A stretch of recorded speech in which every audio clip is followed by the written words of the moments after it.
ఆయన దిగిన తర్వాత ఆయన నడుచుకుంటూ వెళ్తే రూప్ పట్టి పెట్టగలరు. నువ్వు వెహికల్తో వెళ్తుంటాను, హైవే మీద వెళ్తుంటాను, 90 కిలోమీటర్ల మీద వెళ్తుంటాను అంటే రూప్ పట్టి పెట్టమంటే ఎలా అవుతుంది? నువ్వు 90 కిలోమీటర్ 80 నుంచి 90 కిలోమీటర్లు వెళ్ళడానికి నీకు ఎన్ని గంటలు పట్టింది? అంటే మీరు ఏ స్పీడ్లో వెళ్ళారో ఒకసారి ఆలోచించుకుంటున్నారా? ఒకసారి ఆలోచించాలి. మేము ఇవ్వాల్సిన భద్రత, మేము అవుట్ ఆఫ్ ద బాక్స్ అతనికి ఇవ్వాల్సిన భద్రత కన్నా మేము చెప్పిన దానికన్నా ఎగస్ట్రానే మేము భద్రత ఇచ్చాం.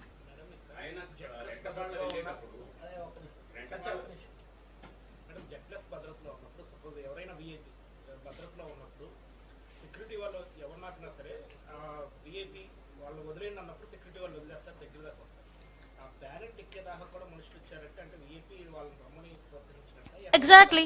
ఇప్పుడు మీరు వచ్చిన తర్వాత అతను షేక్ హ్యాండ్ అంటే అతన్ని ఎలాగ క్రియేట్ చేసుకుంటారంటే, ఒకటండి బ్లెండర్గా ఒకటే మనం ఆలోచించుకోండి. అతను వెళ్ళేది ఒక పరామర్శకి. ఒక పరామర్శకి వెళ్ళేటప్పుడు అంత ర్యాలీ అవసరమా? అంత బల ప్రదర్శన అవసరమా? నీ కార్యకర్త చనిపోయాడు, విగ్రహం పెట్టుకున్నావు, ఎందుకు చనిపోయాడో తెలియదు, బెట్టింగ్లో చనిపోయాడో ఏ విషయంలో చనిపోయాడో విగ్రహం పెట్టావు, ఆ విగ్రహాన్ని ఆవిష్కరించడానికి వెళ్ళావు, ఆ కుటుంబాన్ని పరామర్శించడానికి వెళ్ళావు. పరామర్శించడానికి వెళ్ళినప్పుడు బల ప్రదర్శన దేనికి?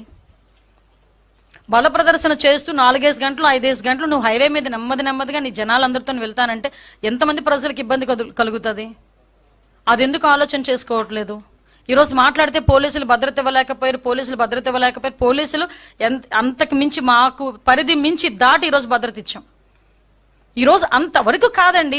నీ వెహికల్ కింద మనిషి పడితే సెన్స్ తెలీదా?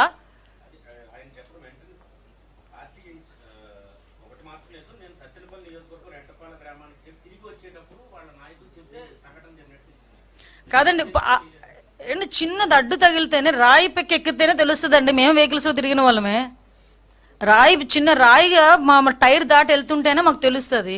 అతను మూమెంట్ అక్కడ ఎవరో ఒకరు చెప్తున్నారు, మీరు వీడియో క్లియర్గా చూడండి.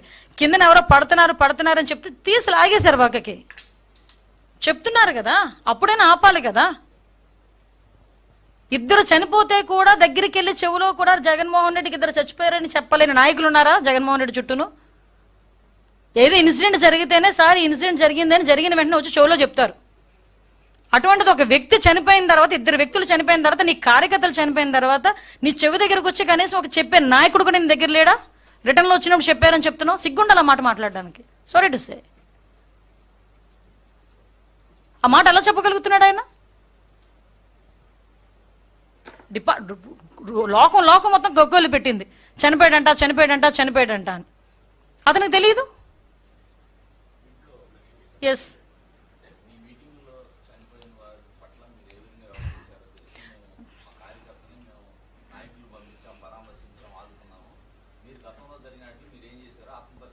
ఎగ్జాంపుల్ చెప్తానండి. కందుకూరులో అనుకుంటా చంద్రబాబు నాయుడు గారి మీటింగ్కి ఒక ఇన్సిడెంట్ జరిగింది. 8 మంది ఎంతమందో అక్కడ ప్రాణాలు కోల్పోవటం జరిగింది. ఇమీడియట్గా మీటింగ్ ఆపేశారు.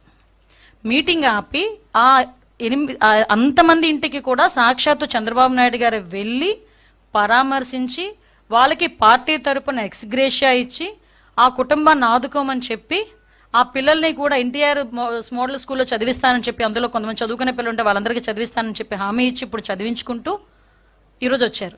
నెక్స్ట్ మీటింగ్ ఆ ఊర్లో పెట్టలే, నెక్స్ట్ కావలికి షిఫ్ట్ అయిపోయారు. నెక్స్ట్ మీటింగ్ పెట్టేటప్పుడు ఇమీడియట్గా హాస్పిటల్కి వెళ్ళడమే కాదు, వాళ్ళ ఇంట్లోకి ప్రతి ఒక్కరి ఇంట్లోకి వెళ్ళారు. మీటింగ్ క్యాన్సిల్ చేశారు. అదండి నాయకుడుకున్న నిబద్ధత. అంతే తప్పించి చనిపోతే చనిపోనియండి, మా పనులు మేము చేసుకుంటాము, మా బల ప్రదర్శన మేము చేసుకుంటామని ఏ రోజు చంద్రబాబు నాయుడు గారు లేరు.